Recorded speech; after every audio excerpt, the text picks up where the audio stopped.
What happens when someone's public political statements directly contradict their private online behavior? A pattern spotted across social media suggests a surprising disconnect between what some people say about trans issues and what their browsing history reveals. This observation comes from community discussions on platforms like Reddit, where users have noticed something unusual. People who publicly post aggressive criticisms of trans rights and trans people often leave a digital trail that tells a different story. The community generally holds that when you check the comment and post histories of these vocal critics, you frequently find evidence of personal interest in trans women and femboys.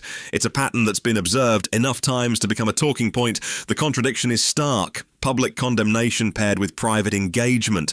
This isn't presented as a universal rule, but rather as a commonly observed behavior that many people have documented. The confidence in this pattern is moderate, meaning it's noticed frequently enough to warrant discussion, but it's not a rigidly proven phenomenon across every case. There's a broader context here too. The community consensus suggests this contradiction isn't limited to trans issues alone. Many people believe the hostility extends to anyone who doesn't fit a very narrow demographic: white, cisgender, straight American men. Everyone outside that category becomes a potential target for public criticism, even while private interests may tell a completely different story.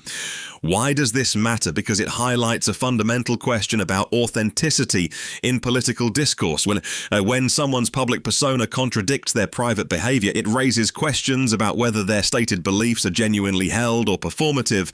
It also suggests that some political hostility might be driven by internal conflict rather than principled disagreement. This pattern has been observed and discussed within LGBT communities as they try to make sense of the vitriol directed at them online. It doesn't excuse the harm caused by public attacks, but it does add a layer of complexity to understanding where that hostility comes from. The gap between public statements and private behavior reveals something about how political identity gets performed online. It's a reminder that digital footprints tell stories people might not want told. What do you think drives this kind of contradiction?